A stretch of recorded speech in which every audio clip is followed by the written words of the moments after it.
everyone, and welcome to the Love of Wisdom podcast. Episode, I've lost track now, 7 or 8. I'm here with Dave Blackley, who is my martial arts instructor for Wing Chun, and also he is a microbiologist, a lecturer, and he was recently inducted into the UK Martial Arts Hall of Fame. So, welcome. Hi, Robin. Glad to be here. I thought I'd get you on because you have been doing martial arts for a very long time. Actually, it's probably best to start with that bit of background. So when did you... Was Wing Chun the first martial art that you started? No. I started back in 77 as a kid. I was a swimmer, and we did so much training in the pool that we was told we had to do something else. So I started boxing. Oh, okay. So I started boxing, and then, of course, it was the Bruce Lee era. So probably about 79, 80, I started looking at martial arts. Yeah. And 1980, I started Wing Chun. But obviously, I've done quite a few other arts, and in that time, it's a long time ago. Yeah. So how long were you boxing for then? Well, I've had a couple of stages at it, really.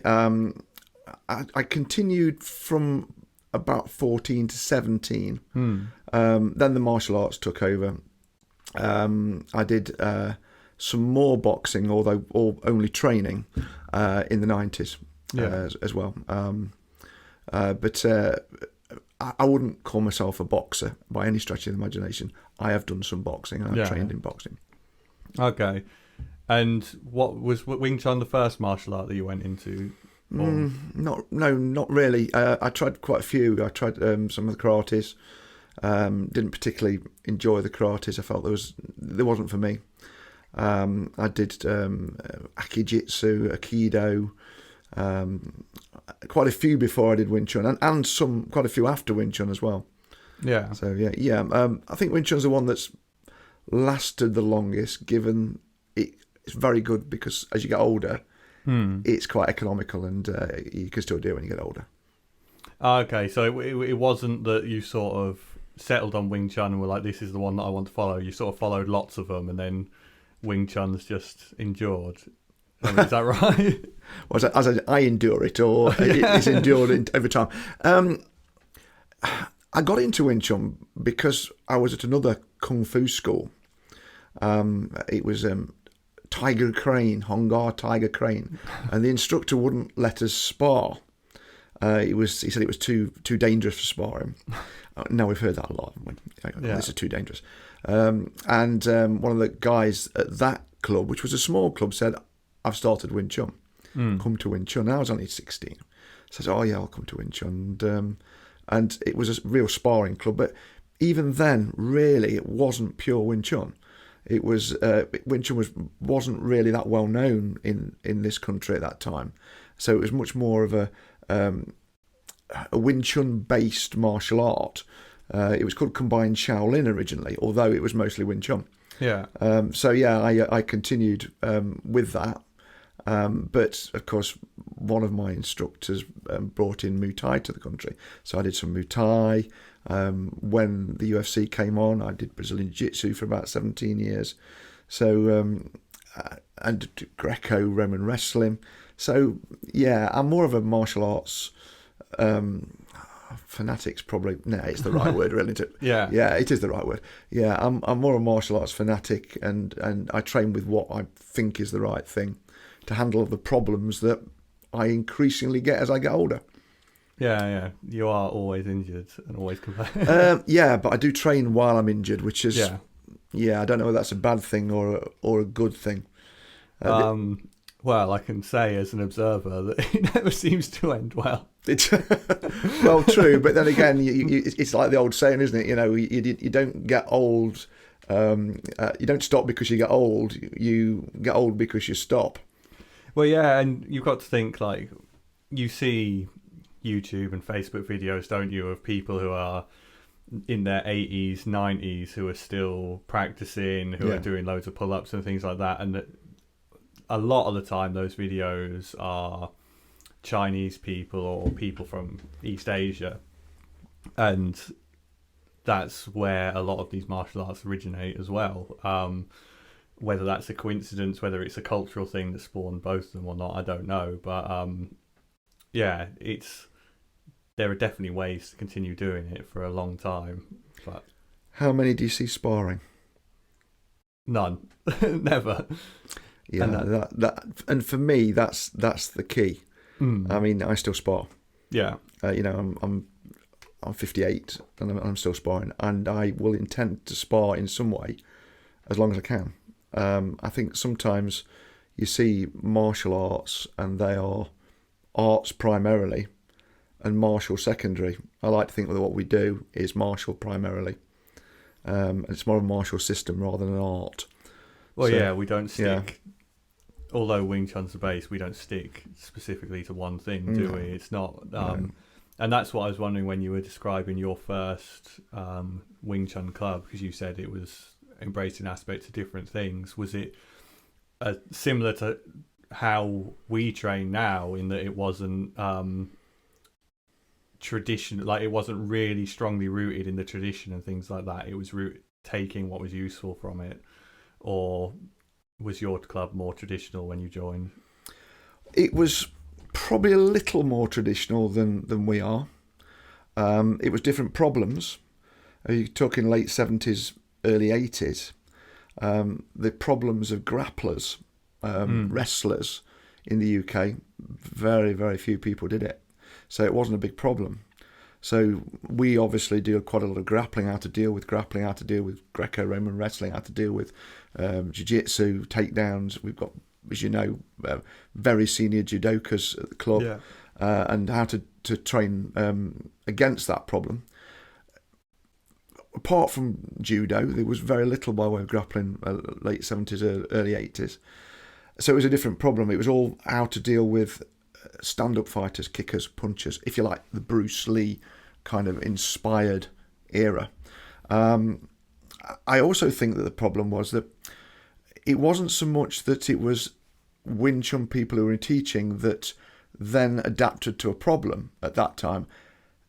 There wasn't a lot of Wing Chun about, and it was Wing Chun people learning more. It was very junior instructors at that time who appeared senior to everybody else, because it's in the land of the blind, the one-eyed man is king. And they were developing. So they started off as such a wide range of martial arts all put together that it was combined Shaolin. And then as we progressed, the Wing Chun became more the base, and a bigger part of the base, if you like, as we got better at the Wing Chun. And then we got to a point where we got pretty good at the Wing Chun, and now we're looking at expanding it to deal with the other problems. So we started off from a place of breadth, not depth. We got lots of depth, and then we're going for more breadth again. So it's kind of like almost an hourglass to my martial arts career at the moment. Because you've had, from the stories you tell, I get the impression you've had the opportunity to travel with it as well and go to sort of meet people who are like, I'm sure you've spoken about training with one of the Gracies for BJJ. So you've had the opportunity to learn from some fairly iconic people, really. Yeah, I've always tried to seek out those that were proven. It's very difficult in some martial arts because people try and prove themselves with pictures and certificates, and they're not all genuine. Yeah. So you try and do that. I mean, I went to Brazil and I trained with Gracie Barra in Brazil. I wasn't there a long time, but when I came back to the UK, I trained with the best people. Yeah. And travelled to do it. When I did Muay Thai, I trained with some of the best people. And even my 90s stint in the boxing, again, my return to boxing to train was with some of the best people. So I've always done that. It's more difficult with the Chinese martial arts because, if I'm really honest, a lot of the, I'll say it in inverted commas, if you like, the best people are due to publicity, size of organisation, the fact they happen to be taught by somebody else rather than how good they are. There's a bit of a legacy through name. Yeah, isn't it's there? a bit of a lineage politics that can be a bit of a problem with it. But I always trained with what I consider the best, most proven people that I can. I mean, finances don't always allow you to travel and do things, but and I'm certainly not a holiday collector. You know, when I talk about training with people, I'm talking about training with them over a reasonable period of time, not going on holiday and then coming back as an instructor.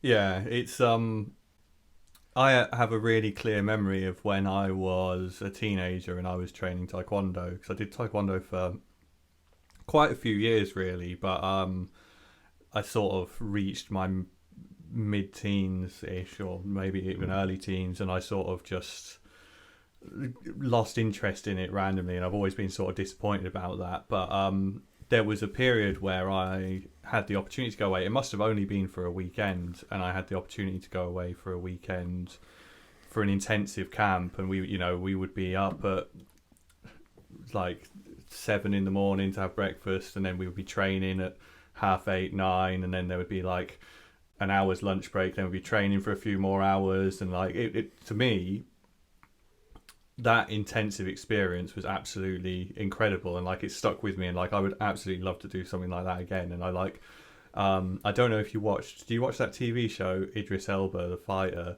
I did, yeah. Where he went around and he trained with all the specialists and things like that. Yeah, and I was like watching that, and I was like, imagine having the money to be able to do that, because it would just be absolutely He did amazing. very well, didn't he? Yeah. Yeah, he's a and natural. He's got another show that I haven't watched all the way through because I don't have a TV license, and I got told off by the BBC. But where he's brought in some kids in London, and he's trying to help them go through a similar experience to help develop their character, and it seems very interesting. He's a very interesting person with his relationship with that, because I don't think he's because he's not a lifelong martial artist, but he clearly has a very strong passion for it. But yeah, I definitely feel a sense of jealousy, and not jealousy, like inspiring me. Like when you're a kid and you watch your first martial arts film and you start jumping off the arm of the settee and kicking your brother in the face or whatever you do, and you can't settle down for dinner because all you want to do is punch the air. Like, I see those intensive training camps and things like that, and that instills that sort of childish energy, enthusiasm that I got back then just from seeing these intensive training things. Does the experience live up to that excitement? Do you get that excitement? I'm assuming as a lifelong enthusiast you probably do. Well, I've kept it up, so yeah, I do.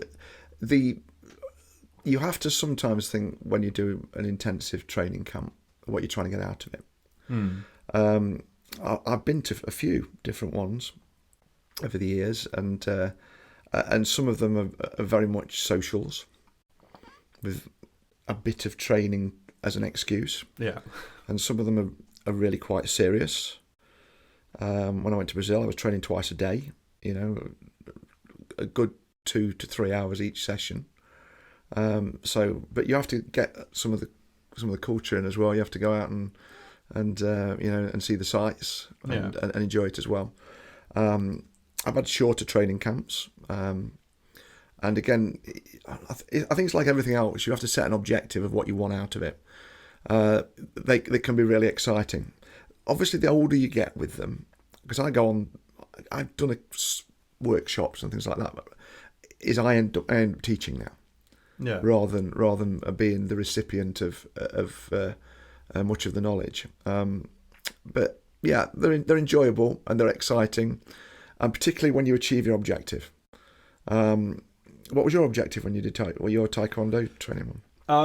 Well, for me, I was so young. It was such a novel thing that I just really wanted to get into that. For me, there was so much about it that was a new experience. Just the very disciplined approach to it, because up until that point, I'd only been training on a Saturday morning, and the rest of the week it was like, I would train for 2 hours and then I'd go home, and once every 3 or 6 months we'd have a grading opportunity, which would add an extra thing. But even then, on a grading day, you wouldn't get an extra training class, because most of the time you'd be sitting watching other people get graded.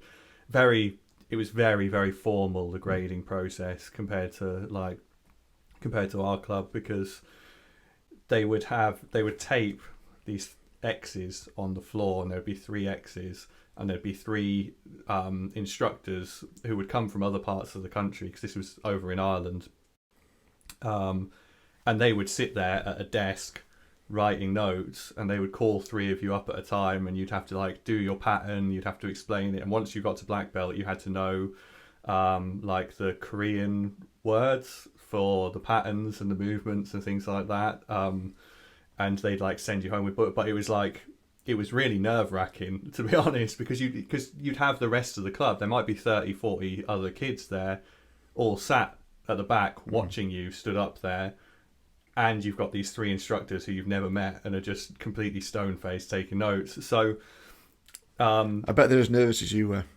Yeah, probably. Yeah.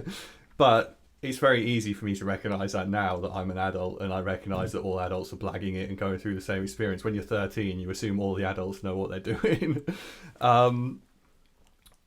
So going on this camp was a very new experience to me, and so I would say one of the things that I probably gained the most from it was just the experience of that discipline of, you get up at this time, you are training for these hours, you have an hour's break in the middle, then you're training again, and just that, I'd never done anything as intensively as that, but I enjoyed every minute of it, every single minute, and we got to play with nunchucks, which was really cool as a teenager. Yeah, I guess it was similar for me to start with. That was the sort of early experiences. You just go to learn. You think, what am I going to learn today? As you go on, you have to take certain things out of a camp. So you go to a training camp and think, well, okay, am I going to use this camp to build my stamina? Am I going to use this camp to do some ring craft if I'm fighting in a competition? Am I going to use this camp to gauge my progress? Am I going to use this camp to toughen up against certain opponents that are good at certain things? And more latterly, I say more latterly because I'm not talking about last few years, but certainly before that, I'll be looking at camps like this and workshops and seminars as an opportunity to look at other training methods and say, well, is this something that I can use? Is this something that I can bring to my students? Is this better than what I do, or is it different enough that it adds value to what I do? Yeah. And I think that's what you've got to go to. I mean, it's certainly as you get more progress in martial arts or anything really, you've got to look for things that are going to improve you. I don't think. Sorry, I'm just drawing your foot then. I think lifelong learning is big, not just in martial arts, in everything. Lifelong learning, and this is one of my things with martial arts, is that you get to a point where you think nobody can teach me anything else. Well, if you do that, then you may as well stop and do something completely different. But really, what you've got to be looking at is that what can I gain from doing this? What can I learn from this person? They might not be as good at the martial art as me, but they've got something there that's better than what I do. And then that's what you've got to look at that. So I always make my objective now when I go to these things, not to test myself or to say, is that person better than me? But what can I learn from that person? And it works really well, because some of the things you pick up, is gold. Well, I think what you're describing to me sounds sort of like an archetypal process to some reason. Like there's an evolution as you grow and develop, and you adopt different roles. Because even in our situation at the moment, say for example, like I'm very definitely like I'm a student. I'm constantly wanting to, I do want to test myself, and I'm like, my learning goals, I guess, are less refined because there's so much that I don't know that I'm basically improving no matter what I'm doing wherever I go, and all I really have to focus on is my own development. Whereas you've sort of gone through that stage, and now it's sort of what we were talking about the other night, where you said about learning the first 90% and then the last 10% being the like really hard bit to learn. I'm probably paraphrasing you really badly, and you can but when you start something, you have so much to learn that everything is a bonus, and then it's like improving on things when you've been practicing for maybe a lot longer than other people, when you've really been sort of going at it and committing your life to it in the way that you have, then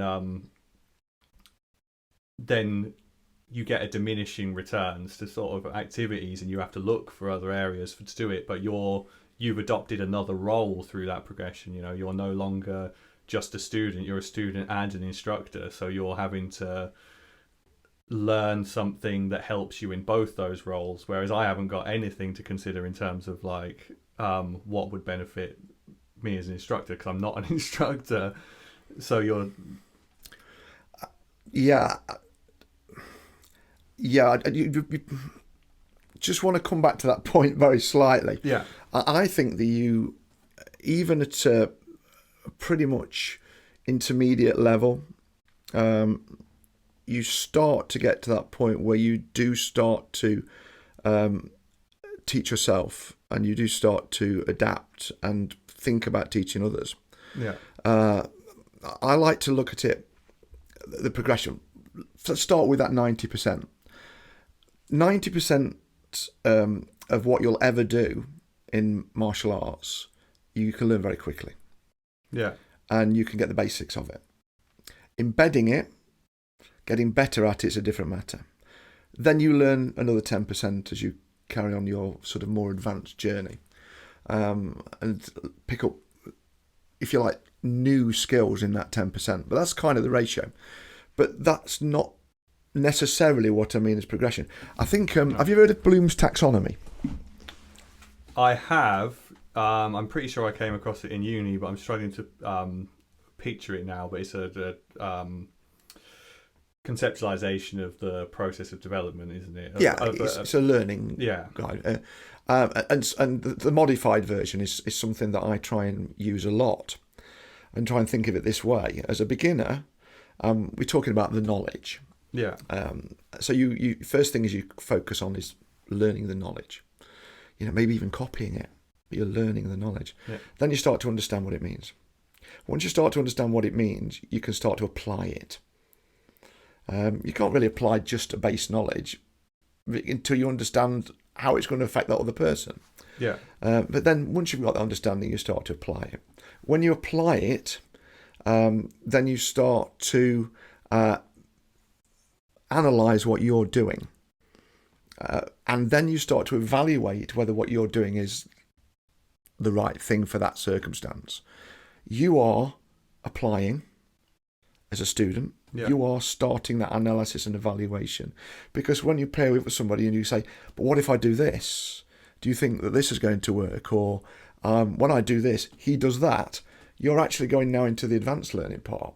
Actually, you're starting to teach yourself what's right. And that's the sort of tool that you kind of need as, well, in any aspect of life, really. But, in martial arts, if we're talking about it specifically, you then start to get past that evaluation stage, and you start to be creative. And you start to think, well, actually, I can now break the rules. These rules I learned in my knowledge and my understanding, I now have done this enough myself. I know when and how to break those rules and how to be creative. A lot of people in martial arts say, look, you need to copy the tradition. You follow the tradition. You copy that. You do it this way. You do your patterns this way. I'm not a huge believer in patterns. I can come on to that later if you like. You might apply it in certain elements, but you do it how it's been done. Passed down, passed down, passed down, passed down. Which is restrictive. It's nothing. It's not like modern learning. And what I think that you'll have at the end of, well, not even at the end of your journey, you're starting to get now, is Robin's martial art. Yeah. That's what I've got. It's mine. It's not the same as, well, Richard, the other instructor. Yeah. He was a student of mine, but he is very, very advanced now, and he's done, and his things are different to mine. Yeah. We have different ways of doing it. We have different ways of applying it. His isn't wrong. It's just that it's his interpretation of it. It's the way that he's developed, and you'll have exactly the same. So I think when you go to your next camp, you perhaps want to be looking at how you can take what you want out of it, rather than just go for the experience. Because I think you underestimate yourself. You're doing pretty well. I'm sorry. Your computer's gone off and it's kind of thrown me. It's all right. It's still recording. Yeah. It just the screen turns off after a while, but it's fine. I think to me, I guess to me, sometimes I think I probably do speak as if I underestimate myself to some degree, but I think that is me sort of psychologically prepping myself, because I always see it as I've got way more to learn. And that sort of you see these, it's shared as a meme sometimes, this image that's like, what you know you don't know, and then what you don't know you don't know, and what you don't know is absolutely huge. And I do this with lots of other things, because I spend a lot of time reading and studying and educating myself, and I always like to assume that what I know is such a small fraction of what there is that I've got more to learn. But that's because I want to be careful, because I have a personality that can lend itself to arrogance at times, and a sense of humour that portrays arrogance when arrogance that isn't necessarily behind it. And so I try and keep an approach to learning that embeds humility into it, and I think that training martial arts necessitates that to some degree. It does, but you've also got you've got to have a bit of a Zaphod Beeblebrox character about you as well, really. You've got to have that sort of, I'm the centre of the universe. No, I'm kidding about that. But it's you can sometimes worry too much about what you don't know. As long as what you do know is good enough, for your purpose, then that's fine. I think it was Bruce. I don't like to quote Bruce Lee, because whilst he's been a great influence on martial arts, and I don't want to decry him, he was only a very young man. Yeah. I think he said something along the lines is that if I tell you that I'm good, you'll think I'm arrogant, and if I tell you that I'm not good, you'll think I'm lying.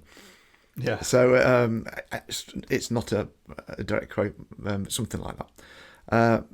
You've got to have a little bit of arrogance about you as a martial artist. You've got to have a little bit. If you are confident in what you do, then there's a little bit of arrogance there. You can't help it. Yeah. Because you kind of know what's going to work and what's not going to work. You kind of know when somebody's doing something against you, and you're thinking, I could handle this all day. So you've got to have that little bit of arrogance. Otherwise, you'll never have a go at things. You'll never practice it. You'll never test it. Yeah. Well, I think that sometimes there is we perceive all forms of confidence as arrogance, and I don't think that's necessarily the case.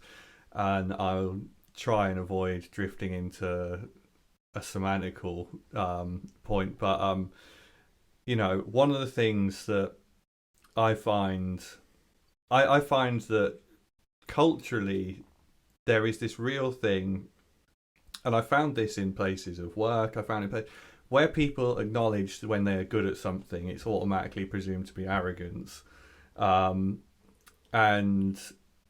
that isn't necessarily the case. But when people are open about their weaknesses, people tend to go, oh no, don't beat yourself up, and all things like that.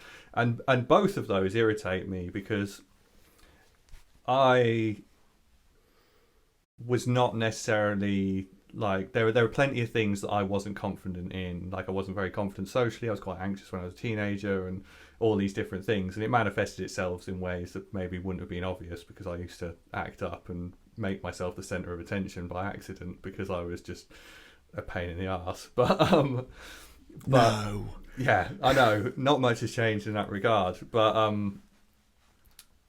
I learned to be very honest with myself about things, and what I would, part of that is honestly acknowledging the things that I'm good at. Like I know that I know where I sit compared to other people in terms of intelligence, articulation, my ability to understand things, the speed of my learning and things like that, and I can say that I'm very good at these things.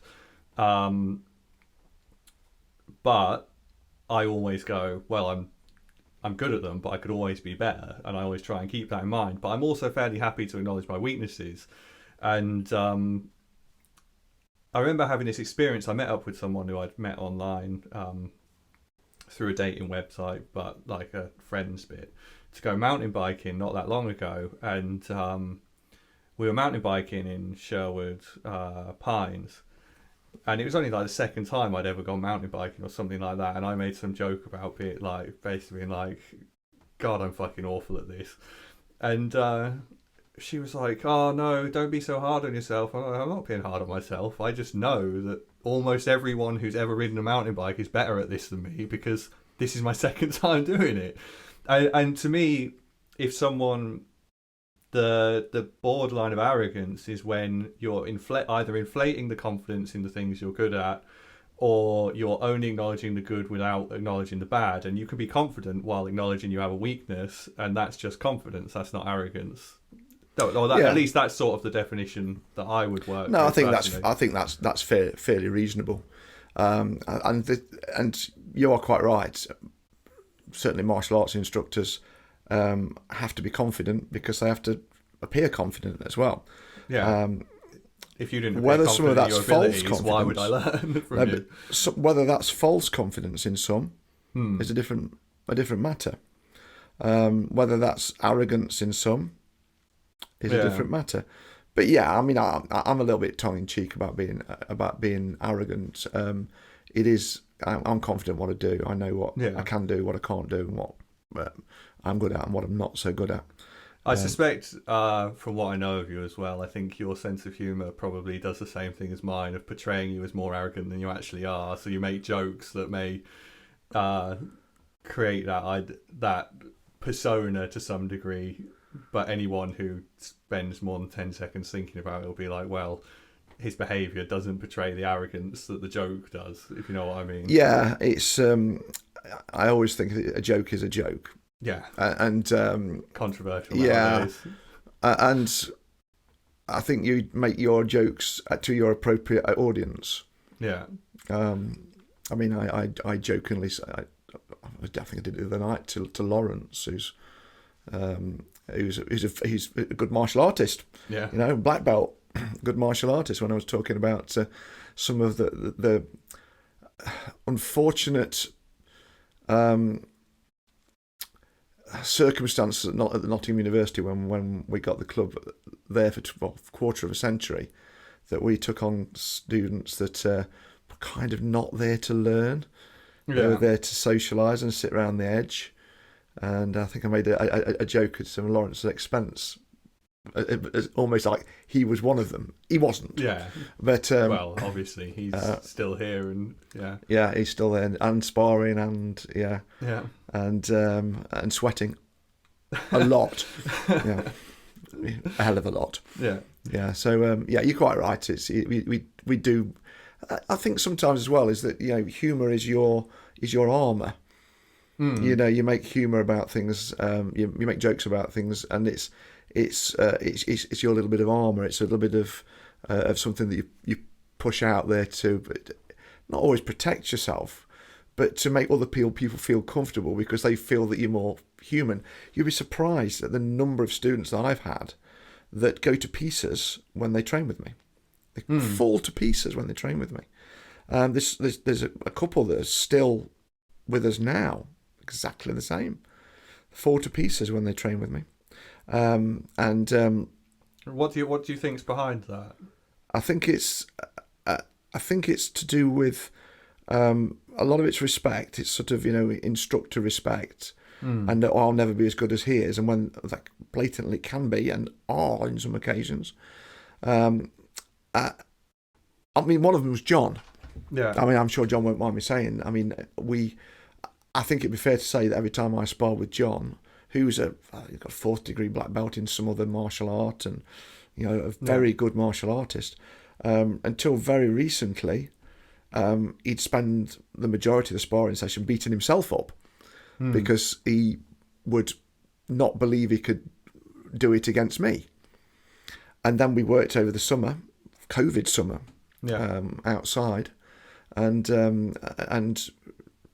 sort of John got over it, but it took a lot to get John over that. I mean, now he'll hit you in the head as much as look at you, but it took a while. And sometimes the humour that I portray is to try and humanise everything. You put that out there so people think, it's just another bloke, not, it's the instructor I've got to bow and curtsy to, because different martial arts. We're a very adult organisation. We come in, we take the mickey out of each other. We get on the mats. We train hard. We spar. If somebody gets hurt, we care for them, but we realise it's part of the piss out of them. It's part of the thing. Yeah, we'll rip the piss out of them as well. But that there are other martial arts where you can't speak to the instructor. You have to bow. You literally have to bow before you can ask a question. That's not what I want. Hence, a lot of the humour. A lot of the humour is to put that out there, that I'm sort of human. Yeah, well, I think it's it serves a lot of purposes, and it depends on different things. Because I think there's a time and place for the respect element as well, and I know different people will feel differently about this, but I think so. When I did Taekwondo, I don't want to keep referring back to it, but it's the only other frame reference I have outside this club, really. Apologies, I'm backing into your guitar. But that was much more hierarchical. We had the instructor would stand at the front of the class and shout as we would repeat emotion all in unison and things like that. It was very like that. But I mean, he was a nice guy. He was very friendly. He would talk to you afterwards and stuff like that. So it wasn't completely fenced off, but there was lots of bowing and stuff like that. And there are some aspects of that tradition that I find very useful, and I feel like I learned a lot from that, of learning how to have that discipline. And it's sort of like, and you made reference to this earlier, there's a saying that I got from you, the cat's here, a saying that I got from you that I've used for many different things since, was that you have to master the rules to break the rules. And I think that there has to be a fundamental level of respect for the club and for the art and for the training that is shown before you can dick around. If you, and that's, so you're looking skeptical of that, but if you think back to what you were saying about at the university, where there were some people who came to just have a social and things like that, to me they weren't showing, that attitude doesn't show respect for the club and for the training. And there are some things I like, to me, when I'm there to train, I can have, I want to laugh and joke, but I want to show respect for my partner by putting in my effort so that they can. And that's respect. Yeah. Actually doing it right.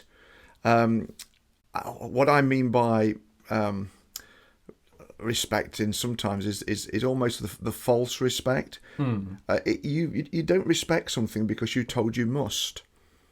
If you're told you must bow, you must say sensei before every question. You must shout it out. That isn't respect. That is following a rule. Yeah. Now, I think I know you well enough now, Robin, after the few years that we've known each other, that respect for rules isn't always one of your strong points. You'd be surprised about some of the traditions and stuff, though. What about a rule that you didn't think that was right? It would depend on the justification for it. I'd question it, if I can be given a reasonable justification for it, then I'll do it. And it depends what you mean by right or wrong. Like, if we're talking ethically right or wrong, then I tend to object a lot more. Yeah, I was thinking ethically right or wrong. Yeah. Yeah.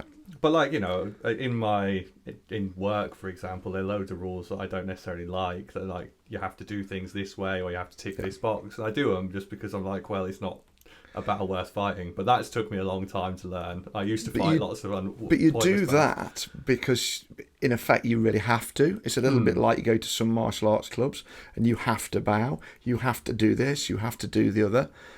You have to do certain things before you can go on to the next level. That's a rule. Yeah. Do you respect the instructor anymore because of that rule? Do you respect your ability in what you do more because of that rule? That's what you've got to look at with it. I would like to think that when somebody trains with me, they are clear about why they do things, and what it's for, and they are clear as to why we as a club do things a certain way, and that helps to build respect for that. But if there are variations that you want to make because it's better for you, then it opens a dialogue. It's not a you must. And I think that's what I look at respect. I look at some martial arts and I think, it's almost like saying, well, let's go back 100 years and we'll use the same models for respect and manners and culture that we did 100 years ago. Yeah. That doesn't apply to now. Some do, but at the end of the day, respect is earned. Yeah. And it's not forced. I'm starting to waffle about it now. I can feel myself doing it. No. But we have a lot of people, certainly in the martial arts that I do, talk about tradition. Yeah. And they confuse tradition with respect. And they actually confuse tradition with actual tradition. What is the martial arts tradition? To learn, to get good, to kick ass. That's the original martial arts tradition. Yeah. But it went through a period of it became a cultural tradition. Did they say kick ass in ancient Chinese? I think that was a literal translation from the Mandarin. Of course, the term martial isn't Chinese. Of course, it's European, isn't it? I don't know. Yeah, I don't know where the word comes from. Yeah, it is. Oh, okay. Yeah. So I'm curious, just because it seems relevant to this conversation, and I think that we probably have had slightly different perspectives on this. But I remember the other week, we were at the place where we train, the gym with the matting in Beeston, and one of the other groups, whichever one it was, I'm presuming it was a kid, had left their belt scrunched up in a corner. Yeah. And to me, I know it doesn't matter as a rule or anything like that, but to me, like, the idea that you would treat something that was sort of bestowed on you as a recognition of your training and your work and what you're doing, and as a symbol of your progress, and it has a lot of things attached to it. And to me, the idea that you would just sort of scrunch it up and leave it in a corner, that felt disrespectful to me. I know it doesn't matter in the grand scheme of things, but I don't know.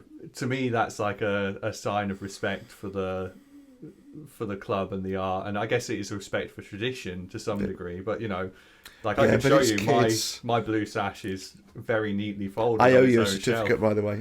I keep meaning to print it off, and I've got it already. But I've not done it yet. I've not printed it off. I can see what you mean, but personally, you got to look beyond that. This is a kid's belt. Probably he's gone there with his mum. Yeah, you know what I mean, and he's done his grade, and he's done his grade, and he might have. It might be 6 months down the line now, and he's looking at his next one. Yeah, and it's it's just to hold his pants up, really. And, you know, to hold his top together. We don't wear them, as you well know. But it's just to hold his top together, or her top together, or their top together. No, I don't see that as a respect. It's just a kid for getting his belt. Yeah. Like I know that there's probably loads of different circumstances behind it, but I know, like, to me personally, and it is a personal thing. Like I would feel like I was being disrespectful if I treated it in that manner. But yeah, so I'll tell you what. Sorry to interrupt you. Yeah. I would feel more inclined that if they'd walked mud onto the mats and not cleaned it as being disrespectful. Well, they do that as well. Well, yeah, some of them do. But that is disrespectful, because it's disrespecting other people's health and other people's training facility. Yeah. That's more disrespectful to me. Yeah. Okay. I'll give you a podcast back on. No, it's fine. There's definitely, I guess, a hierarchy of importance of things that are disrespectful, because you could also add to that, you know, not paying attention while you're doing a drill with your partner because you're being disrespectful, because you're not helping their training. You're sabotaging their training by half-assing it yourself. So there's definitely a hierarchy of things and that require respect, and that's probably fairly low down there, but it's just a personal thing, really. So what do you find, and I'm sure you must in some degree, because I think you're, you know, with all the different things you've done, you are clearly intelligent and capable enough. Like, what one thing that tends to be a sign of intelligence is the ability to abstract learning from one situation to multiple different situations, you know, like, rather than just, you know, you learn martial arts and martial arts is just martial arts. You learn martial arts and you're like, well, I could apply that in some way to other parts of my life, just like I'm sure there are things that you've learned in microbiology or from the process of that you've gone, well, actually, that makes me think about this. Are there lessons that you've learned from training that apply more broadly in life? Well, yes, of course. There are many. I mean, I could go down the route of, yes, respect, working hard to achieve, but when we talk about training, you can take almost all of them and apply them to other things. So if, for example, you say to me, if I was a golfer, maybe not a golfer. No, if I was a golfer, what can I take that into other things? Well, yeah, to be a good golfer, you've got to learn to, you know, you've got a certain amount of discipline. Yeah. You've got to be ready to learn. You've got to be able to take criticism. You've got to be able to act under pressure. Same with martial arts, same with tennis, same with sport. Same if you were doing any activity, really. If you want to take it to a higher level, then your lessons that carry on throughout life. I mean, specifically to martial arts, you've got to think about what a martial artist wants to achieve. Originally, it's usually confidence, and it's usually confidence to not worry about any physical issue. Yeah. Now, what of those can you take into normal life? Well, of course. I assume by physical issue you mean confrontation, not injuries, because you don't go into martial arts well, and you're worried about do. injuries. You go to start off with not get beat up, and then you spend the rest of your life getting beat up. Yeah. But yeah, we're talking about confrontation, physical confrontation, things like that. Well, if you look at the physical confrontation, that will take care of itself. It doesn't mean you're always going to win. It just means you're going to lessen your chance of losing. Yeah. It means that you're going to lessen your chance of getting injured when you lose. But the big thing is the confidence, because if you have a physical confidence, then usually you've got a confidence that's sort of exudes through you. You often find that people who are physically confident can walk into a room and people notice them when they walk into the room, not because they're rippling muscle like myself. There's that humour again.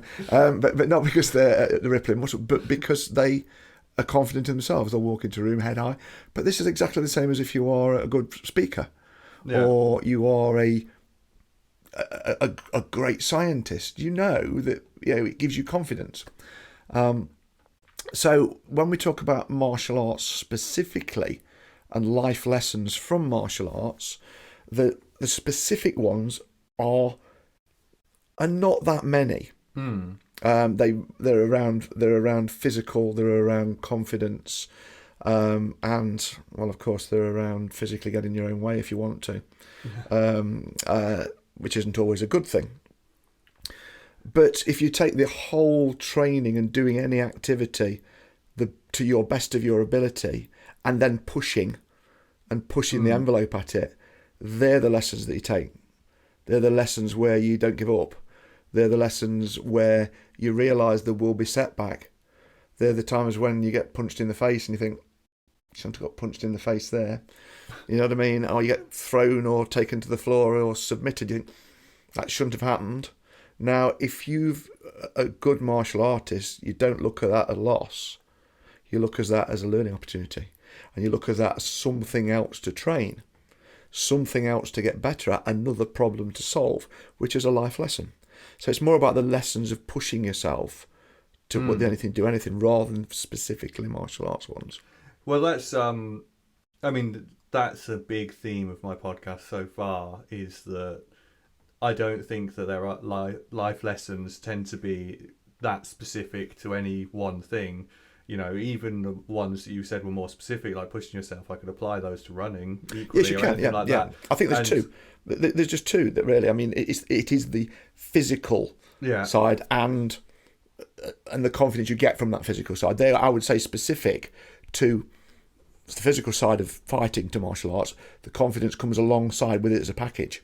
But you're quite right. There's very little you could say that's specific.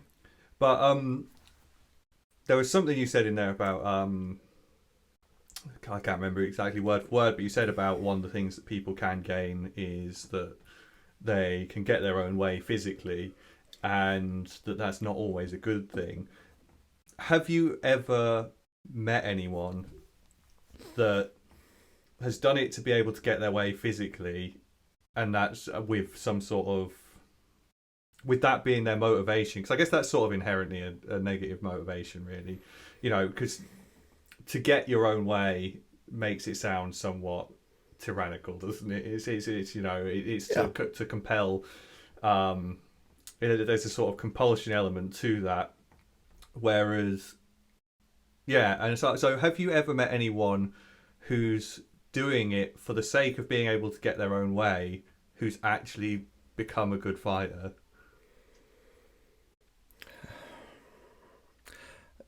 There are one or two, to be fair. The trouble is that those ones that are like that are usually pretty tough in the first place. And they just want to hone their skills to be better at that side of it. But if you want to get your own way physically and you take up martial arts, by the time you get to the point where you can do it physically, you really don't want to. Because along the journey, you've realised that there are other people that can do it to you, and that there are other ways. What I mean by getting their own way physically, and I'm sure you understand this, is that we're obviously in society, you try and get your own way in a peaceful manner. Wars happen when that breaks down. Now, this is the same with some people.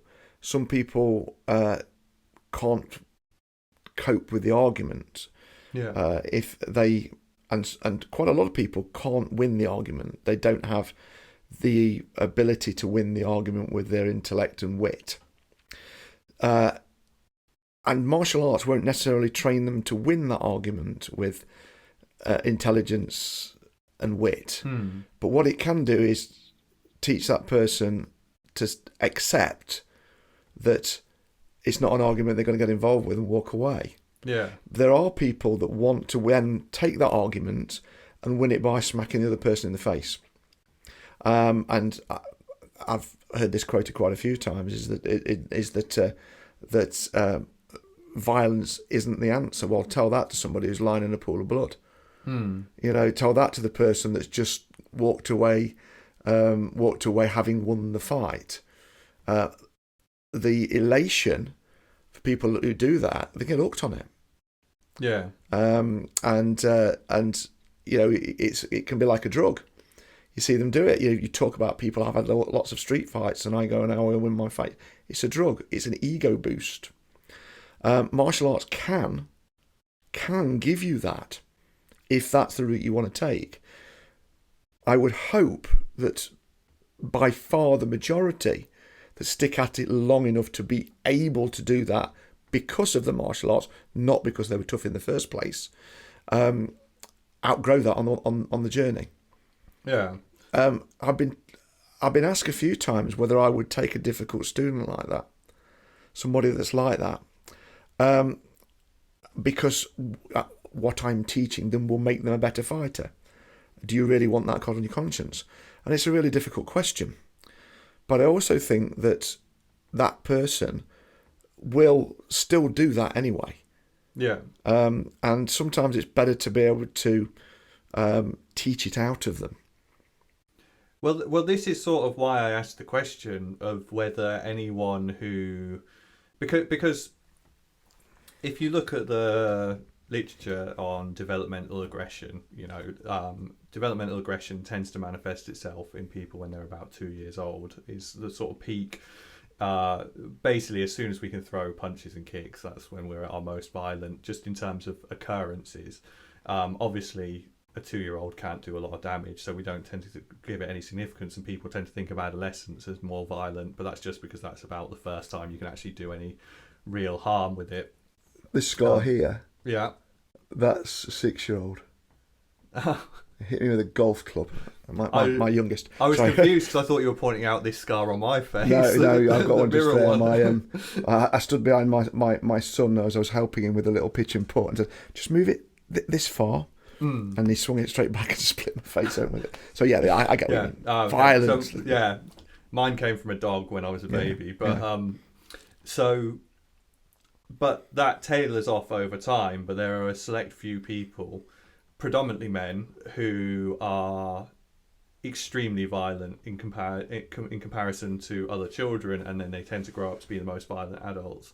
And so I sort of think those people who are, there's a certain number of people who are just more predisposed towards aggression than other people, and I think that they will always have an advantage in conflict over those who aren't inclined towards aggression, because I'm not an aggressive person. I really can't be bothered with conflict, although my actions don't always necessarily indicate that. I hate the conflict.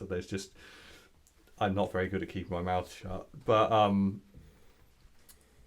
one of the things that I find is when someone, even if someone's not necessarily skilled, the fact that they're more willing to use aggression and to cause someone harm just gives them a huge advantage over someone who's not willing to. But I can't see just a desire to cause harm actually enabling effective learning in a martial arts environment, because people are going to stop sparring with you eventually because people get fed up with it, and your attitude towards it isn't indicative of a willingness to learn necessarily, because you just want to hurt people. You don't want to spend all this time figuring out. And from my experience anyway, and I can't imagine yours doesn't mirror this, because I can't see any developmental path through a martial arts career that doesn't entail this, but you have to learn a degree of humility, because you are going to lose, and you're going to lose significantly more often than you're going to win in any, or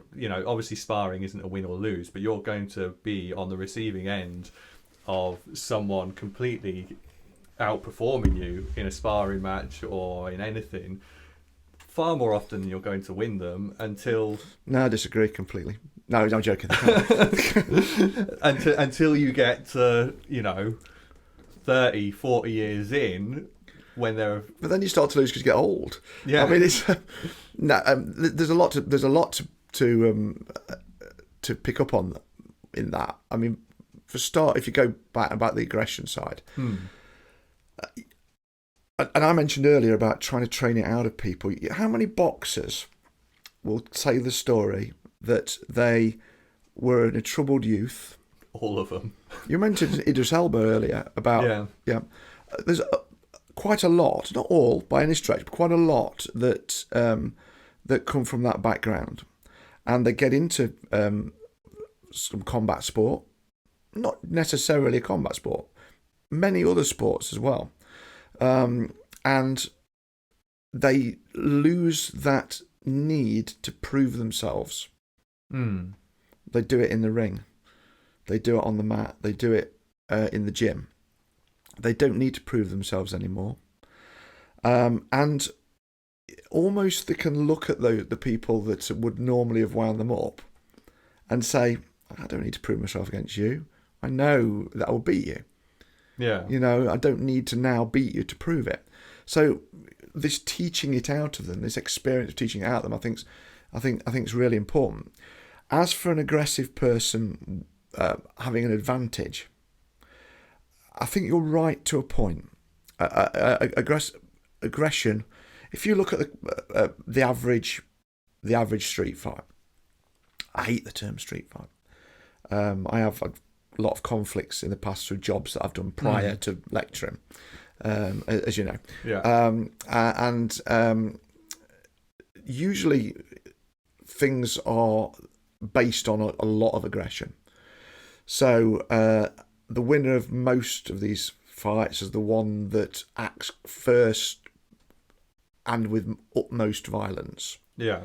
Usually the person receiving end doesn't know what to do with this violence, panics, goes fetal, runs away. That's and I don't even class that as a fight. Yeah. What that is a first response. That's the first response. And it usually doesn't get to a fight. What happens when somebody is attacked like that and then fights back? That's when you've got a fight. And that, for me, is what martial arts, if you train it the right way, gives you. It means that violence from that really aggressive person who is then expending a huge amount of energy in that violence, because it's a hugely energy expensive thing to attack somebody full out. Yeah. If you know how to cover, if you know how to move, if you know how to subdue, if you know how to clinch, they can burn out very quickly. And then that aggression starts to diminish, because the aggression doesn't just come from being an aggressive person. It comes from almost the inner belief that you'll get your own way by being aggressive. Yeah. And so, yes, an aggressive person against a non-trained, non-aggressive person, I would suggest is, the aggressive person will win 9 times out of 10. If you're very aggressive and you don't mind hurting people, you're going to have an edge over most people, even trained people. But it doesn't mean that edge is there for long. Once you get over that initial surprise at that level of aggression, then the other person come in. A lot of very good fighters are very good sporty people. They're competitive rather than aggressive. Yeah. They've got a competitive edge. A lot of good fighters are very considered people, because they may not be naturally aggressive or naturally sporty, but they'll train hard, they'll work well, and they will consider their response. So they don't use a lot of energy up. So different people for different reasons. The big advantage that an aggressive person has is they won't mind hurting the other person. I was once interviewed for a martial arts magazine, and they asked me why I started martial arts, and I jokingly said it's because I like hurting people. It's not true. That's grown on me. Yeah. That's not true either. It's not true, but I'll ask Anthony about that if he thinks it's true. Oh no, well, Anthony, bless him, he's always willing for a good demo, isn't he, and a good spar. But no, I think you've got to look at a great. When I look at the really good martial artists that I know, and the majority of good fighters I know, I would say that it's not they're not all aggressive. There is the odd one that's highly aggressive, and you wouldn't want to train with them very much. Yeah. But the majority are quite considered, but competitive and hard-working, and they tend to be the ones that come through in the end. Yeah, well, I think that teaching it out of people is sort of, you just indicated why it's necessary as well, because someone who's just operating on pure aggression will tire themselves out very quickly. And so if you come training with the intention of hurting people, the best way to hurt people is to not really want to hurt people, because you have to be able to remain calm and efficient and things like that, you know. And I mean, that's something that I feel I've improved on that area quite significantly, but that's something that used to happen to me all the time. You know, you tense up, you act, you let the fear of losing or the desire to win, whichever way you want to frame it, when you let that get the better of you, you make more mistakes and you make losing more likely. So it just doesn't work as a strategy, as far as I can tell, to just be focused on trying to hurt someone, because you have to be focused on where you're going to use your energy, where it's worth using your energy, or just at the very least not blowing all your energy straight away and keeping yourself relaxed and calm, because a calm head gives you a huge advantage in a fight, and anger is not calm. And calmness can be really off-putting for people. Yeah. If you're in a conflict situation, and you do get some very aggressive people, and you look at some people and think that's not worth the risk. It's just so aggressive, and they can be horrible people to fight against if they're very aggressive. But sometimes a calm persona has the same effect. If you just look at the person and just smile, well, not in a condescending way, by the way. You know, you can almost see the doubt creeping. I used to work this is the days before certificates, but I used to work a door with a big Ukrainian guy, and he was a massive guy. He's one of these guys where, you know, his muscles have got muscles, and you know, his neck disappeared into his head. You couldn't tell where the two separated. Really nice guy, actually. Didn't speak the best English, and often he would say, when he was asked a question, he'd say, "See him over there." And it sounded like, sorry, that was my bad Army impression. But he would see him, and they'd send him over to me, and I would get. And bear in mind, I'm 6'1", and I've shrunk a bit, and I'm fairly big. I'm not big. Yeah. And I get, "You're a bit small to be on a door." Now, I was on a door putting myself through college and uni. Yeah. It wasn't my career choice, and you know, hats off to people who do it for years and years and years. I did it for about 4 years, and you know, I didn't really want to continue doing it any longer. But I forgot my point now. Oh yes. I'd often get people come and say, "You're not very big for a bouncer," and they would want to start trouble with me because they'd look at him and go, "Yeah, I think I'm better off having a go at this one." So, and I would simply just smile at them and say, "There are two types of people who do this job, though. There are those that look like they can fight and those that can. Which one do you think I am?" And I'd smile at them, and often it would just diffuse it. Because I'd say it with a jokey laugh, you know, a bit of a joke in my voice as well, and it would diffuse situations. But I've often been in a situation where people have been ranting at me, and you just look at them, almost try and take all your emotion out, and they rant themselves out. Well, completely.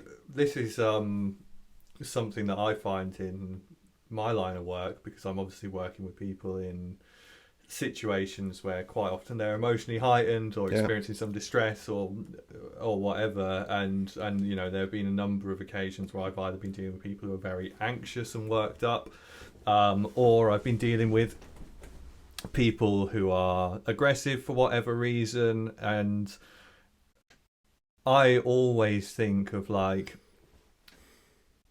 I'll use anxiety as the term, to like aggression as a form of anxiety and anxiety as a form of anxiety. But you know,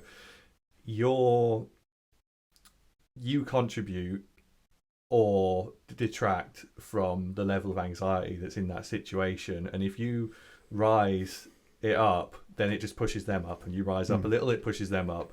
Whereas if you just stay completely calm, then you can sort of bring it out, and it's like the level averages, and so the more you bring it up, you're just pushing up theirs to keep that average. And I've had situations where I've been trapped in my car for like 20 minutes by someone blocking me in, and like I've had someone pull out like a bar and start smashing up their room and waving this bar in my face. Like I've been stood in the middle of massive fights with loads of different people. Like there's loads of different things that have happened through work, and also trying to talk down suicidal people and all this sort of stuff. And the most beneficial thing, as far as I can tell, is the fact that I just stay completely calm, and it actually, and I think this is probably something that's been trained into me to some degree, but I feel like a switch flicks in those situations where I go, okay, this is an aggressive situation, turn all your emotions off and just be calm, and whatever you feel about this, whether you're scared or stressed or whatever, you can feel that after the fact, but now you've got a job to do. And that calmness quite often helps to bring that average down. Yeah. Well, look, I mean, I've studied body language and de-escalation and some of the de-escalation I've used myself in. Well, I've got my background anyway. Even before working on doors to see myself through uni, I've also worked with quite violent people. But the de-escalation aspect, being calm is one thing, but also there are processes. There are things that you can say, triggers that you can do, non-verbal triggers. I'm showing you my palms, like something like this. Is one, you can put your hands up and show your palms, but putting my palms out like this is actually showing an element of truth. It's saying to you, I'm telling you the truth. I'm here to help you. If I put them that way, I'm saying stop, which is a different signal. But also doing things like positive listening to people. I mean, if you've got somebody who's very aggressive and I listen to them and then just interject with confirmational things, such as when they have a problem. Let's just say, we'll use a door as an example. I want to come in here, it's petty, I've got trainers on, I'm going to smash your face in, that sort of thing. And you've got to say, look, I can see your point, I can understand. A lot of people wear trainers these days. A lot of people wear trainers these days. And I said, and actually, I know there's a pub just around the corner where you'll get in no problem with the trainers on, but my gaffer in there, I'll lose my job. You know what I mean? I can really see it, and all of a sudden it depersonalises it.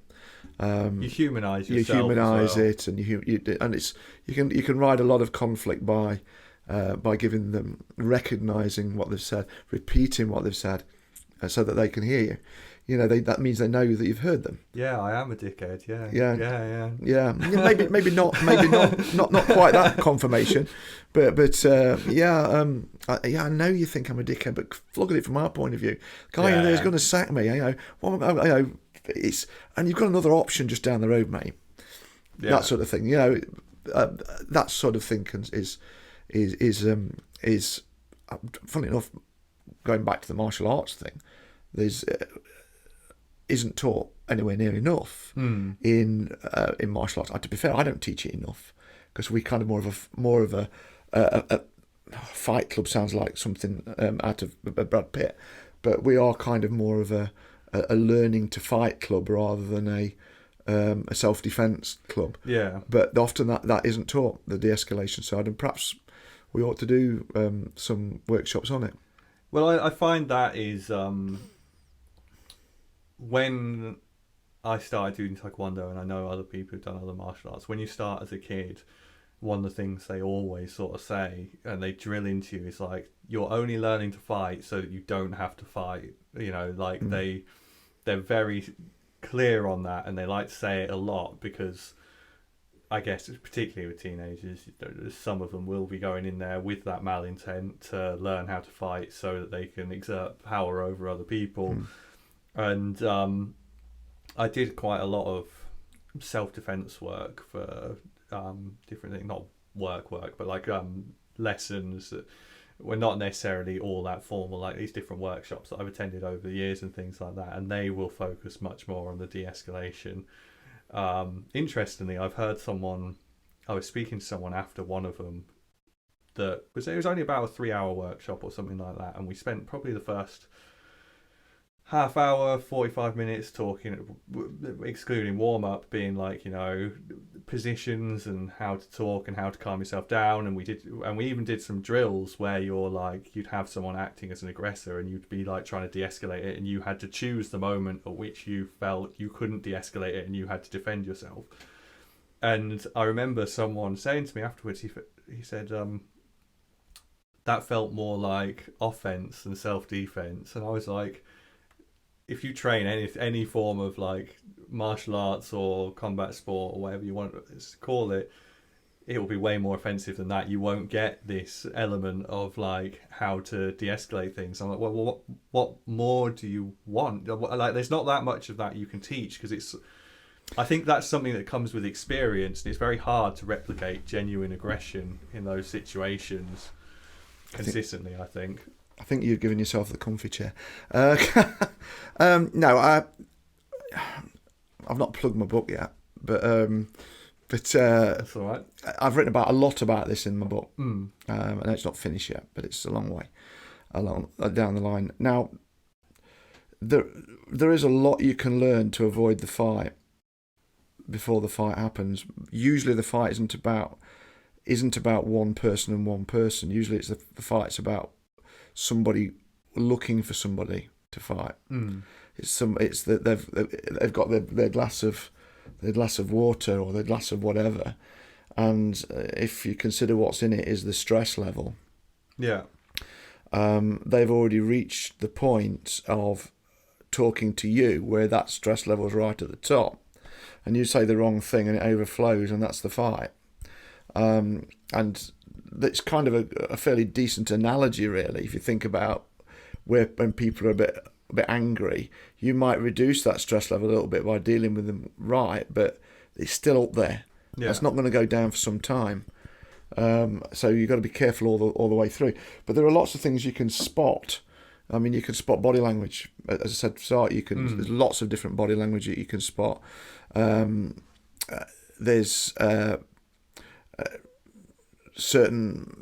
their eye movement certain times, clenching of the jaw, clenching of the fists, invading space. There's lots and lots of these that you can pick up on, and some of them are early signs that the person's water is starting to rise in their cup, and you can pick your point at that to humorise it, to apologise, to back away. You have a nice night anyway. I've got to get on, that sort of thing. You can do that. It's more difficult if you're in a work situation. You have to still deal with them, but there's lots of things you can do at that early stage. Now, the point in which a de-escalation, or the words you're spotting it and de-escalating yourself out of it, or you're spotting it and trying to talk or act that water back down, the point that turns into physical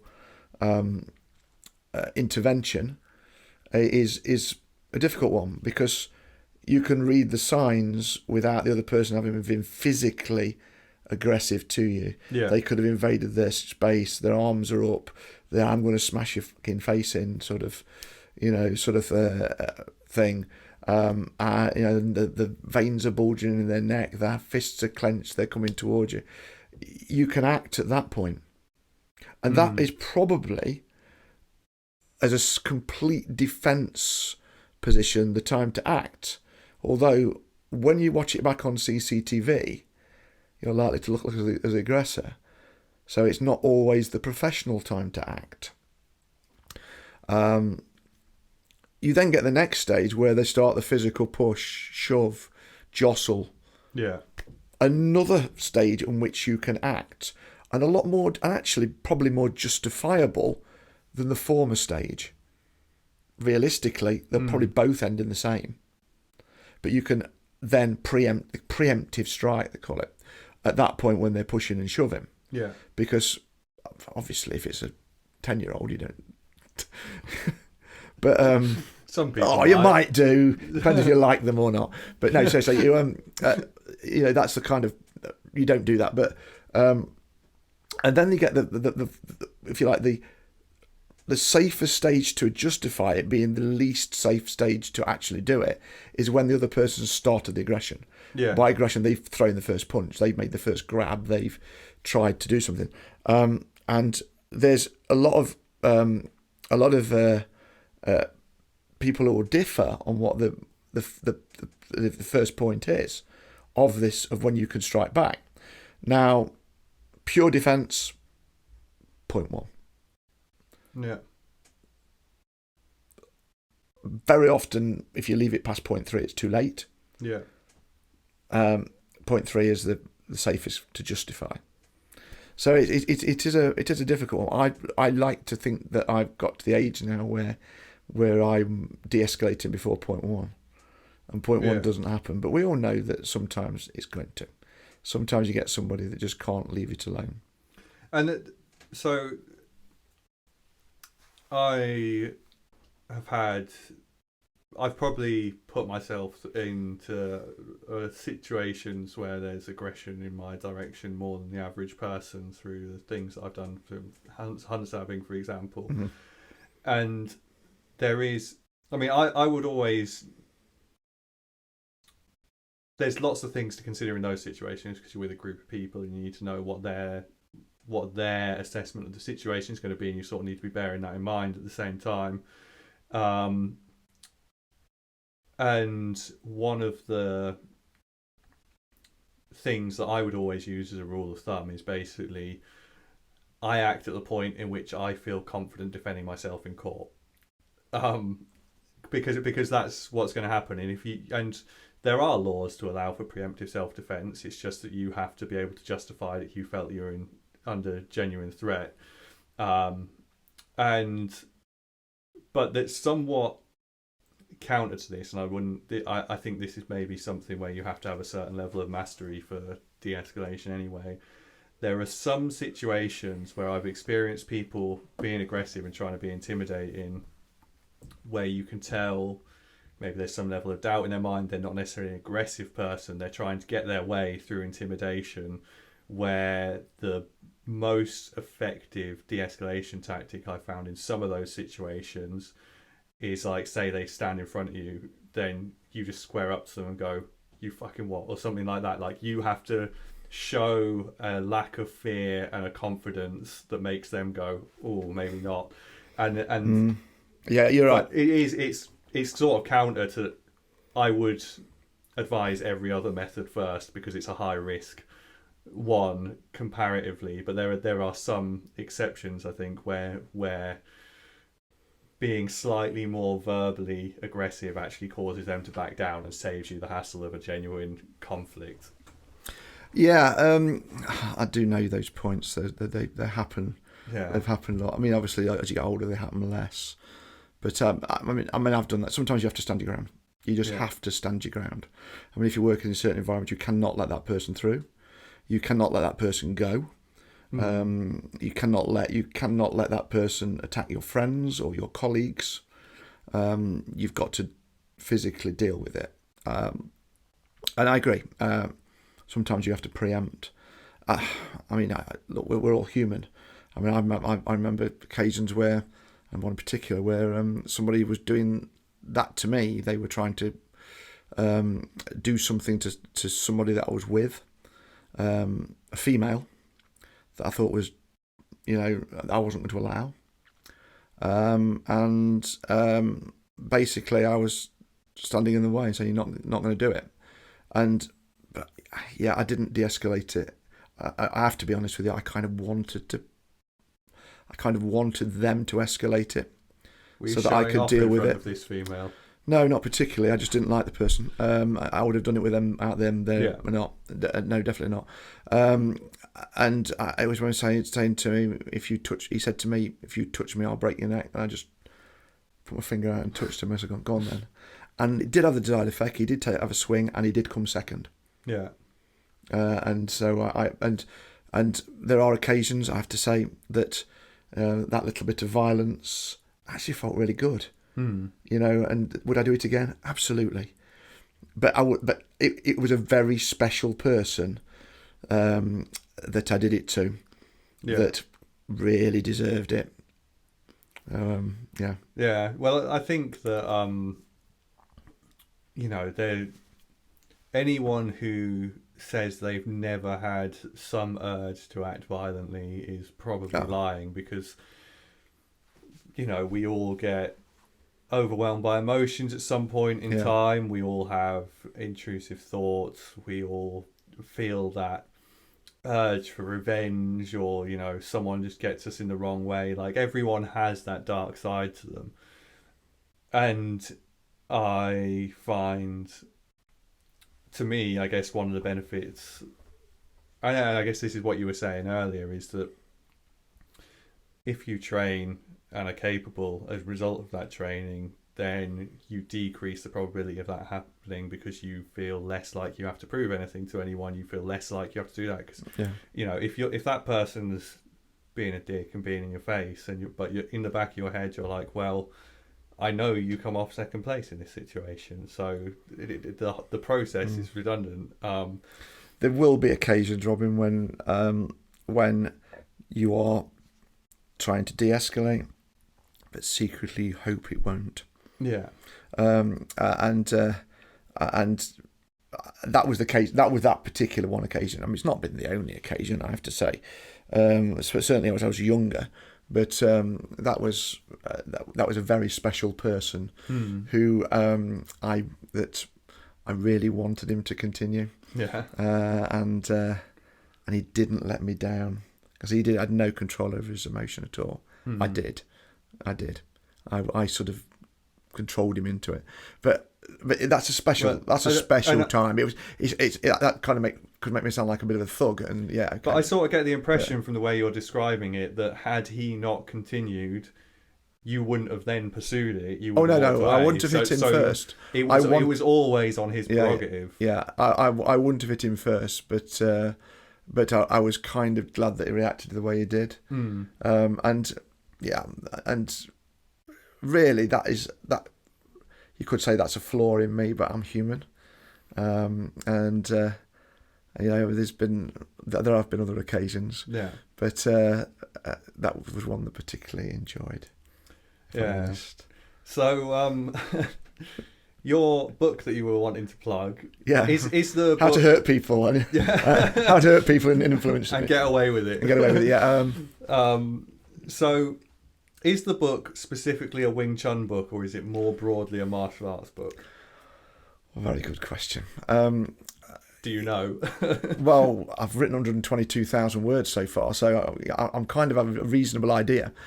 It is based on martial art Wing Chun, but it hasn't got a title or even a working title. I set out doing it, and I've planned it.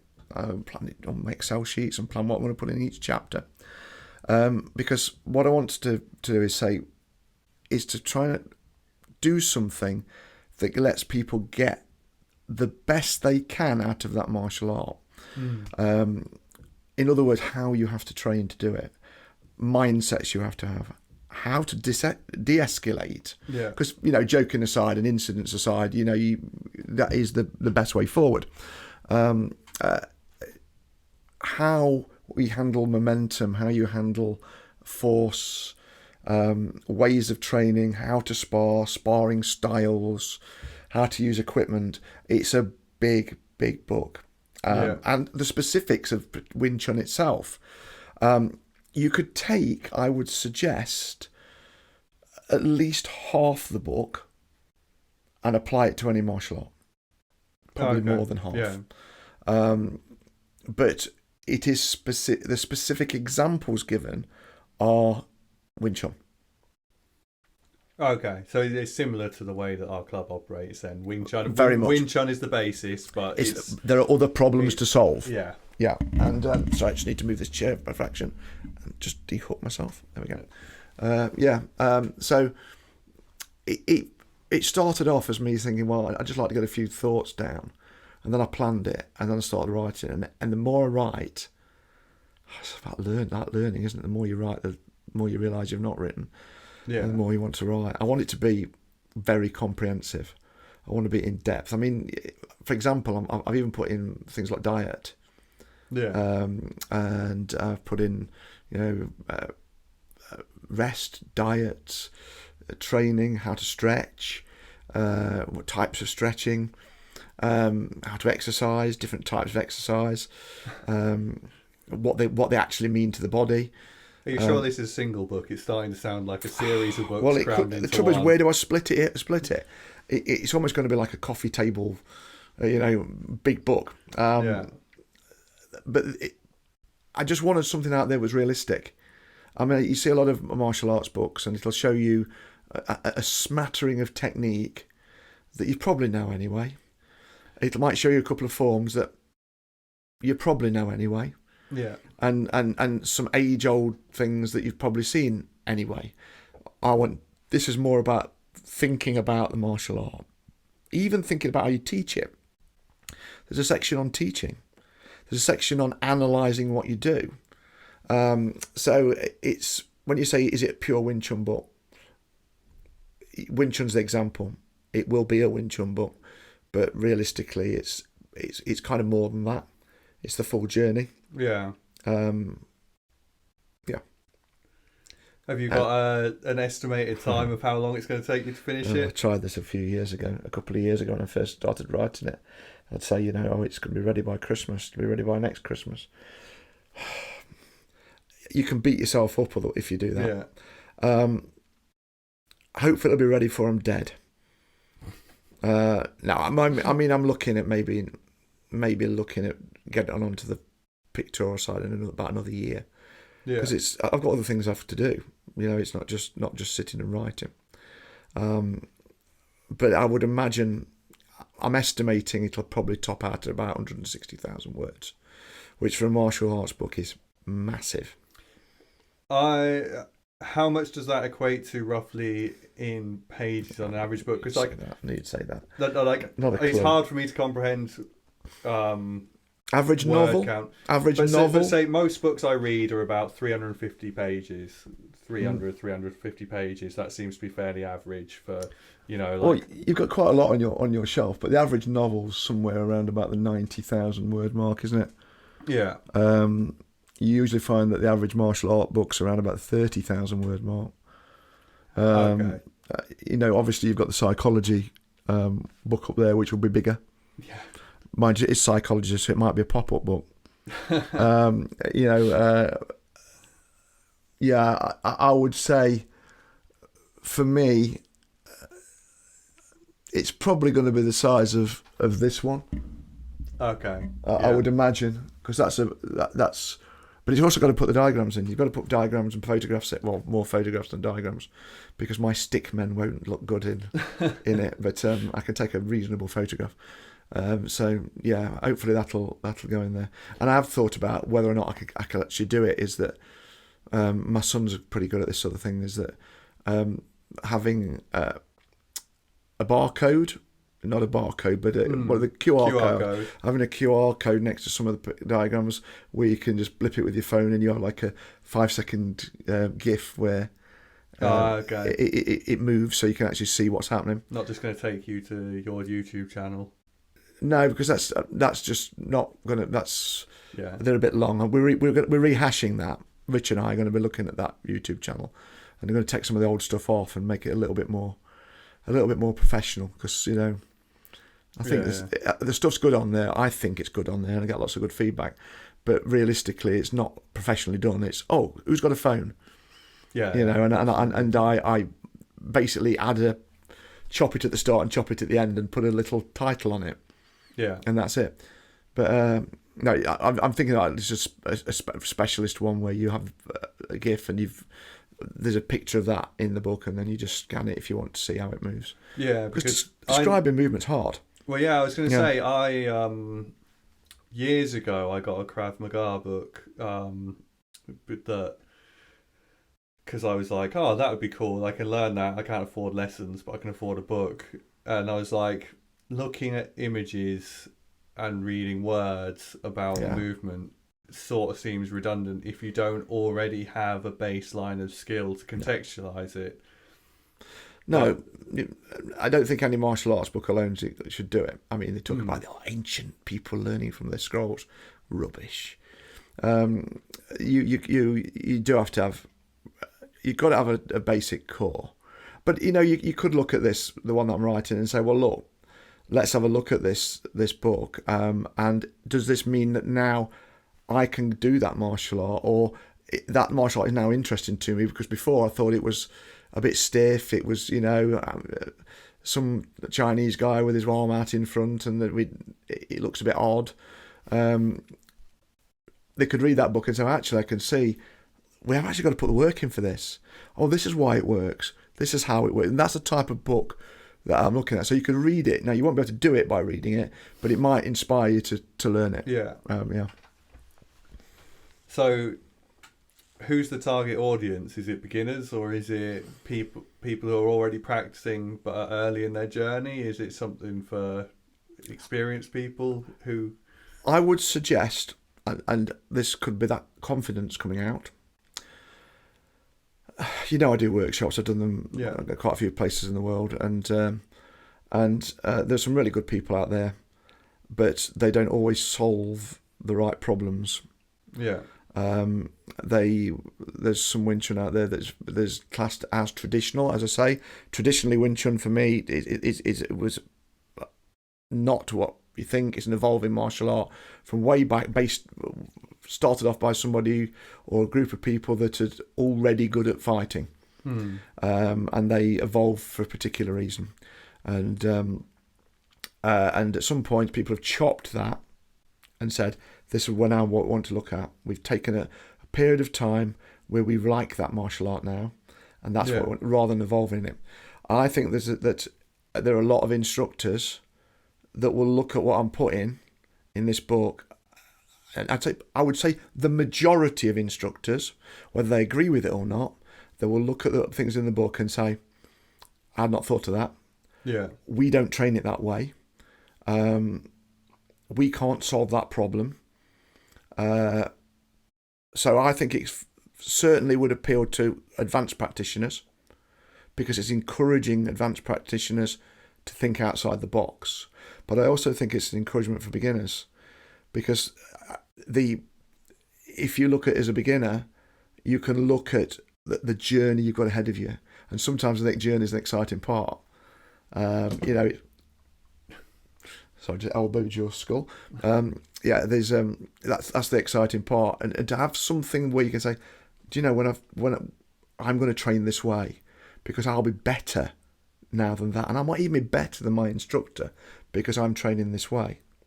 I have to say, hand on heart, at my age, I don't do all the training and follow the complete diet the way that the book suggests you should. But it's like any textbook, and it will be a textbook. You look at a textbook and you say, this is what you should be doing. And if you do this, you'll get maximum results. If I was writing a book on competitive swimming, I would be doing exactly the same. You must eat this, you must do this, you must train like this. These are what's going to make you fitter, stronger, faster. And most people will look at it and go, I ain't got time to do that. But it gives you then the ability to say, well, okay, what is reasonable for me? Yeah. So I think it's something to aim towards, for everybody, rather than to adhere to strictly. I mean, from a marketing perspective, it's a difficult one, because I've aimed it at a very niche audience. And if I write it for instructors, it's even more of a niche audience. And of course, as we've just agreed, instructors are very confident in what they do. They often come from lines where they will copy their instructor or take the advice from their own instructor, but don't particularly look beyond it. So I might not sell very many, but I don't really care. For me, it's all about putting it out there. So what's the plan for publishing then? Have you got a publisher lined up, or is that something you're not thought of yet, or are you planning on self-publishing just because it's so niche and so big that no one in their right mind is going to publish it for you? Well, I do know people that write, and I know I have friends that I've suggested that they might be able to get me in front of publishers. Yeah. But I'm a realist.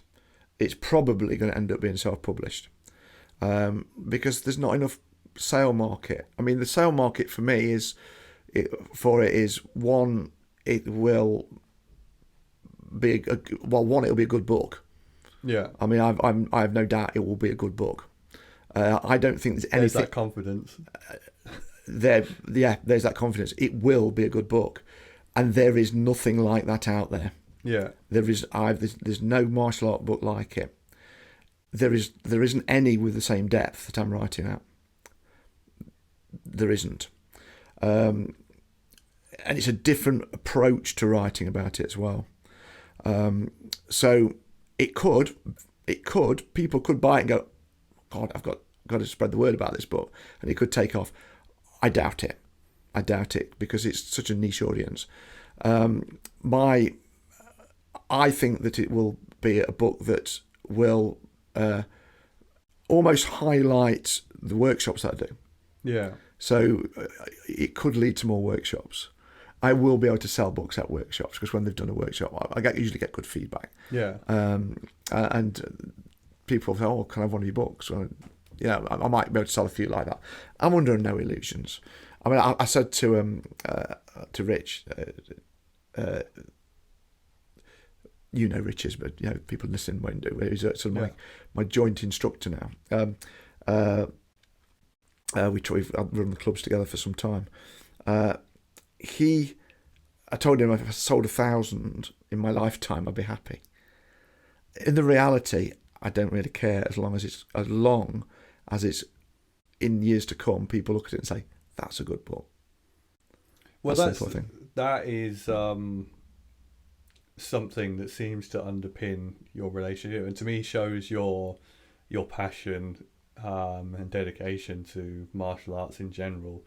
Because it's the same with the club where you don't take a wage for the instruction, you just do it because you love it and think it's something that should be out there, and it sounds like you're taking the same approach with the book. And so it sounds to me like this book will be, well, I want a copy for one, but it sounds to me like the way it could work is that you can get it at any stage in your martial arts journey, and it could be something you're dipping in and out of. Yeah. That, like if you're, say, working on a form, coming up to looking to get your next belt, or whatever, that you look to it and it helps you to develop your understanding, because there's certain things you can learn practically, and there's certain things you can learn theoretically, and sometimes the theory behind the practice is harder to learn.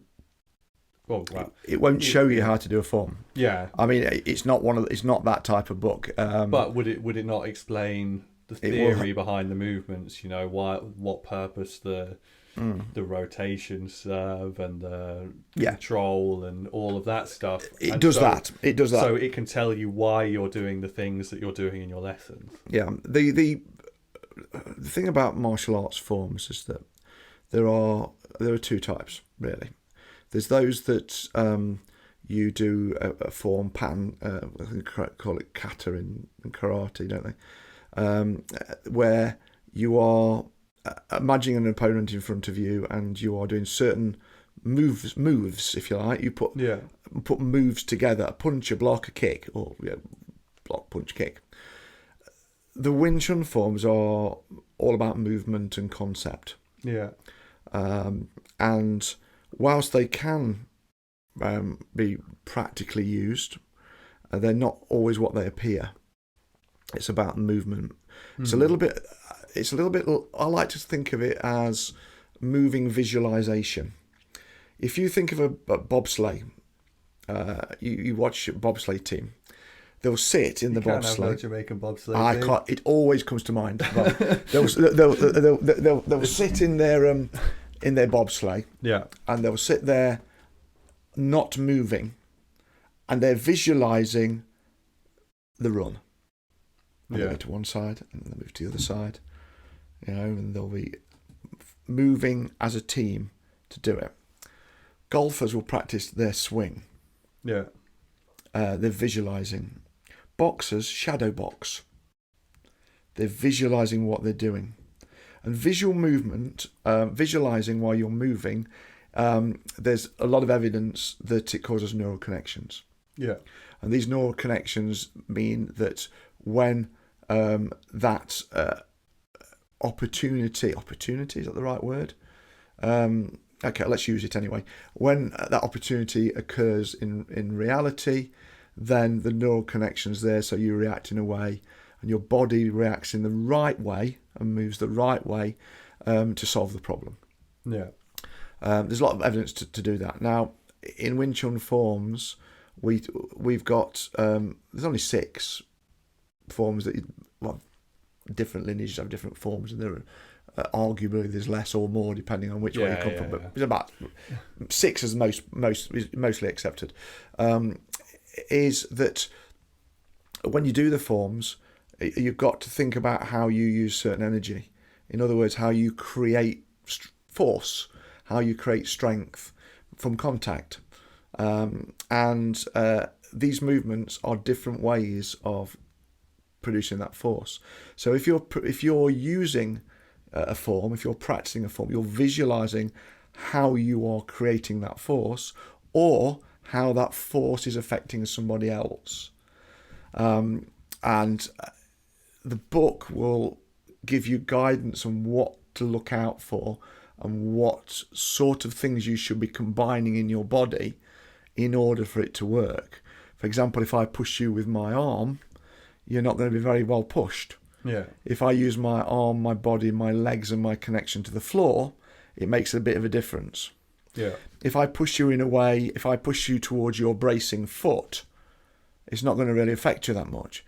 If I push you in a direction that's not your bracing foot, it does. So it's getting you to think about all this, and when you practice your forms, you then, the visualization element helps your body be able to do it more naturally when you're actually doing it. Having said that, you have to weigh up whether practice of forms and doing that gives enough of an advantage compared to practicing with somebody else. Personally, I don't think it does. Personally, I think if you've got nobody to train with, by all means do your forms. By all means do your forms and visualise and use them. If you've got somebody to train with that other person because it's more realistic. But it's all going to be in there because, there are going to be people that want to do the forms. There are going to be people that can't train with people for a period of time. So there'll be elements of what you can do, and there are elements of what you can do to train while you're not in contact with other people. Yeah. In fact, there's another guy in the States, I've forgotten his name now. He sent me a copy of a book, and I added 1 or 2 things and gave my opinion to it before he published his book. I can't remember the guy's name. And that was all about training on your own, which was interesting. But it's more. His was more of a collection of exercises rather than a program for using them, rather than the reasons to why and where, which is what mine's going to be doing. Yeah, that makes sense. Well, I think given that we're both starting to shift on the chairs as our backs get sore, we might be drawing to the end. Yeah, I think more comfortable chairs. Yeah, more comfortable chairs, better cameras. I don't know about camera. Blurry camera, fine. Yeah. Somewhere with more space, so we're not, we can both rotate at the same time without clashing feet. But we're both quite big, aren't we? Really. Yeah. You could have had perhaps Matt Branch in here. Have you met Matt? He'd have been all right. He could have dangled his legs off the chair. Yeah, he'd have been fine. Well, ambitions for the future of upgrades, but for now I'm working with what I have. And certainly if you get rich in, you need more space. Yeah. Right, have you got anything you want to leave us with? Any grain of thank wisdom, you. or do you feel like you've got it all Thank out? you for inviting me. I hope it's not been too boring. Oh, it's been very interesting for me, and I only ever get about 4 listeners. So yeah. Oh, also for the 4 listeners out there, hey, buy my book. If and when it comes out, pre-orders. I'll take in pre-orders now. Taking pre-orders in 10 years once it's got a name. Listen to what I say, not what I do. Yeah, that's a good one. All right. Well, cheers for coming. It's been insightful. It's been interesting, and I'm hoping that there'll be something of value for the listeners as well. Yeah. Thanks for having me. Right.